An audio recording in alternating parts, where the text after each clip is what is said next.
የአብይ አህመድ ወታደር በየገባበት ሁሉ አስክሬን መሆንን እየተሸነፈ መፈርጠጥን እየተንበረከከ መማረክን ልማዱ አድርጎ ቀጥሏል። ባለፉት 3 ዓመታት የተካሄደው የነፍጥ ትግልም አማራነት አሸናፊነት መሆኑን በተግባር እያሳየም በድል እየገሰገሰ ነው ተብሏል። በሌላ በኩል ሁሌ ዘመቻ መሰየም የማይችለው ያገዛዙ ጦር የሰኔ ወር ዘመቻ በሚል በርካታ ኃይሉን ወደ አማራ ክልል እያስገባ ይገኛል። በክልሉ በተለያዩ አካባቢዎች ከፍተኛ የሆነ ወታደራዊ ስምሪትም እያደረገ ነው የሚገኘው።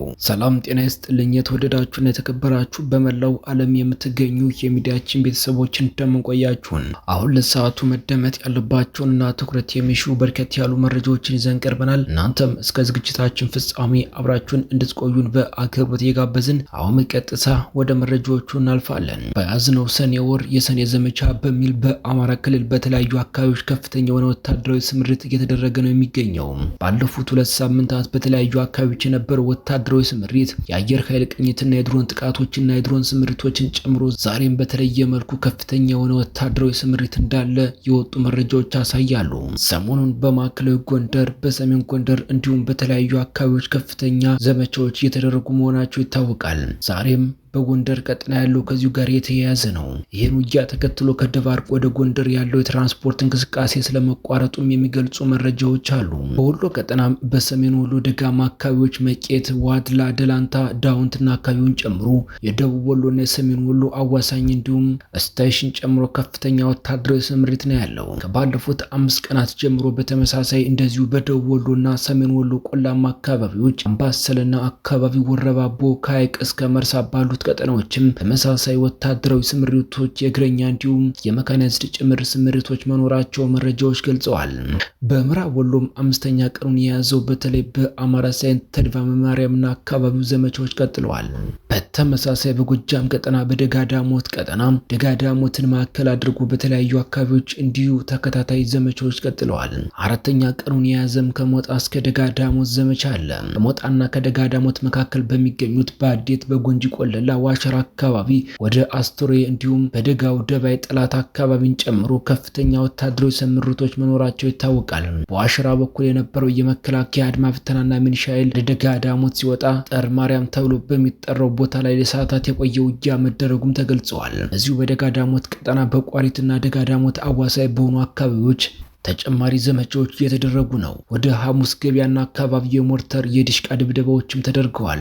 በዚህ ጥቃትም የደረሰው ጉዳት አልታወቀም። በሌላ በኩል በሰከላ ቀጠና እንዲሁ በሰከላ ወረዳ በሚገኙ የተለያዩ አካባቢዎች በሞርተር በዲሽቃ የታገዙ የእግረኛ ዘመቻና ስምሪቶች እየተደረጉ ነው የሚገኘው። ይህ በእንዲህ እንዳለ በጎንደር ቀጠና በማዕከላዊ ጎንደር ደንቢያና አካባቢው ከጎንደር በስተ ምስራቅ ወደ በለሳ ቀጠናዎች፣ በስተ ደቡብ የደንቢያና የጣና አካባቢዎች እንዲሁም በስተ ምዕራብ የሚገኙ ጭልጋና አካባቢው፣ በስተ ሰሜን የወገራ እና የዳባት አካባቢዎችም ከፍተኛ ወታደራዊ ስምሪት እየተደረገ ነው የሚገኘው። በሰሜን ጎንደርና ማዕከላዊ ጎንደር አዋሳኝ ባሉት የወገራ የዳባት አካባቢዎች ዛሬም አፍላ ውጊያ እየተደረገ እንደሆነ ከአካባቢው የሚወጡ መረጃዎች ገልጸዋል። በሌላ ቀጠና በጉና ቀጠና፣ በደብረ ታቦር ቀጠና በታች ጋይንት፣ ላይ ጋይንት፣ ስማዳ፣ እስቴ፣ ጉና በየምድር አካባቢው የድሮን ሐሰሳዎችን ጨምሮ መጠነ ሰፊ የእግረኛ ዘመቻ ነው ያለው። በስቴ የገጠራማ አካባቢዎች ለተከታታይ 4 ቀናት የእግረኛ ስምሪት እየተደረገ ይገኛል። ዛሬም በአካባቢው ውጊያ እንደነበር የወጡ መረጃዎች ገልጸዋል። በአማራ ክልል ክረምቱ ከመግባቱ በፊት በሚል በተለያዩ አካባቢዎች እየተደረገ ያለው የሰኔ ዘመቻ በሸዋ ቆላማ አካባቢዎችም በተመሳሳይ በይፋትና በመራቤቴ ባሉ አካባቢዎችም እንደቀጠለ እንደሆነ የመረጃ ምንጮች ገልጸዋል። እነዚህ የሰኔ ዘመቻዎች እየተደረጉ ያሉት የተለያዩ አካባቢዎች ሲሆን የእግረኛ፣ የመካናይዝድ፣ የአድማ፣ የሚኒሻ በተደራቢ ጥምር ጦር እየተባለ እንዲሁም ደግሞ ስልታዊ ጥቃት በሚል አየር ኃይል ድጋፍ የሚያደርግለት ነው። በዚህ የሰኔ ዘመቻ በዋናነት የኩታ ገጠም ግንባሮችንና አስፍቶ ሌሊት ዘመቻዎችን ማድረግ ነው። በ4 በ3 እንዲሁም ደግሞ አነስ ሲል በ2 ግንባሮች ኩታ ገጠምና አዋሳኝ የሚገኙ ወረዳዎችንና አካባቢዎችን መሰረት ያደረገ ዘመቻ እንዲደረግ ነው የታዘዘው። ይህም አንድ ዞን ከሌላው ዞን፣ አንድ ወረዳ ከሌላው ወረዳ እንዲሁም ከበፊቱ በተለየ ሁኔታ አስፈሪ ዘመቻ እንደሆነ ነው የሚወጡ መረጃዎች የሚገልጹት።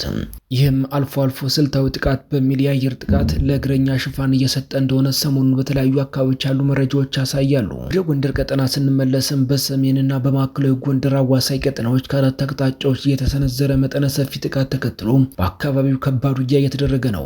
ከማለዳዎች ጀምሮ እስከዚህ ሰዓት ድረስ በተጠቀሱት አካባቢዎች ውጊያው ቀጥሏል። በወገራና በዳባት ወረዳዎች ስር በሚገኙ አራት ዋና ዋና ግንባሮች የተቀሰቀሰው ጦርነት እስከዚህ ሰዓት ድረስ ቀጥሏል ብለዋል የመረጃ ምንጮች። በሰሜን ጎንደርና ማዕከላዊ ጎንደር አዋሳኝ አካባቢዎች ከትናንት ማለዳ 12 ሰዓት ጀምሮ እስከዚህ ሰዓት ድረስ እጅግ ከባድ ውጊያ ሲደረግ መዋሉን የወጡ መረጃዎች ይገልጸዋል። ወደ ደቡብ ጎንደር ቀጠና ስንመጣ ደግሞ በጉና ቀጠናም በተመሳሳይ በአንዳ ቤት ወረዳ ከባድ ውጊያ ተደርጓል። በዚሁ ቀጠናም እንዲሁ በመካነ ስላሴ፣ ውቤ ከተማ፣ ጉልታፋፍ፣ ወሳንጃና ወይበኝ እንዲሁም ደግሞ ቤተ ማርያም ተብሎ በሚጠሩት አካባቢዎች ከባድ ውጊያ ሲደረግ መዋሉን ነው የመረጃ ምንጮች የገለጹት።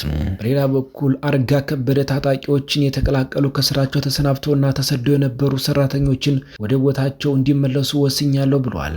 የክልሉ ምክር ቤት በመንግስት ስራ ላይ የነበሩ ሰራተኞች በጸጥታ ምክንያት ታጣቂዎችን የተቀላቀሉና ከስራ ቦታቸው ተሰናብተው እንዲሁም ለስደት ተዳርገው የነበሩ ሰራተኞችን ወደ ቦታቸው እንዲመለሱ ወስኛለሁ ብሏል። የክልሉ ምክር ቤት በክልሉ በቆየው የጸጥታ ችግርና አለመረጋጋት ምክንያት ከስራ ገበታቸው ተፈናቅለው የነበሩ ከ2000 በላይ የመንግስት ሰራተኞች ወደ ስራቸው እንዲመለሱ ወስኛለሁ ሲል አስታውቋል። ውሳኔው የተላለፈው ምክር ቤቱ ባካሄደው ስብሰባው ላይ ሲሆን ይህም የሰላም ማሻሻልና በርካታ ታጣቂዎች እጃቸውን ሰጡን በሚሉበት ወቅት ቢሆንም ክልሉ አሁንም በተለያዩ አካባቢዎች ግጭት እየተካሄደበት መሆኑን ከስፍራው የሚወጡ መረጃዎች ያመላክታሉ። ክልሉ አክሎም ባለፉት ጥቂት ዓመታት በክልሉ የተከሰተው የጸጥታ መናጋት በሰው ሕይወትና በንብረት ላይ ከፍተኛ ጉዳት አድርሷል ብለዋል። ክልሉ ከዚህ ባሻገር የመንግስት የአስተዳደር መዋቅርን በማስተጓጎል ህዝባዊ አገልግሎቶችን ያሰናክል እንደነበር ጠቁመዋል።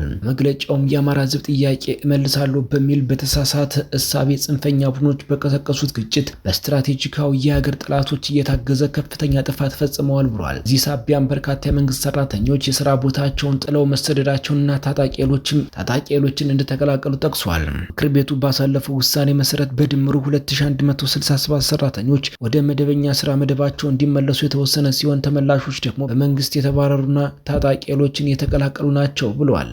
የተወደዳችሁና የተከበራችሁ በመላው ዓለም የምትገኙ የሚዲያችን ቤተሰቦች ለሰዓቱ ያዝናቸው መረጃዎች እነዚህ ይመስሉ ነበር። አንተም እስከ ዝግጅታችን ፍጻሜ አብራችሁን ስለቆያችሁ ምስጋናችን ከልብ ነው። በሌላ አዲስ ወቅታዊ መረጃ እስከምንገናኝ በያላችሁበት ሁሉ ሰላሙን ተመኘን። ጤና ይስጥልን።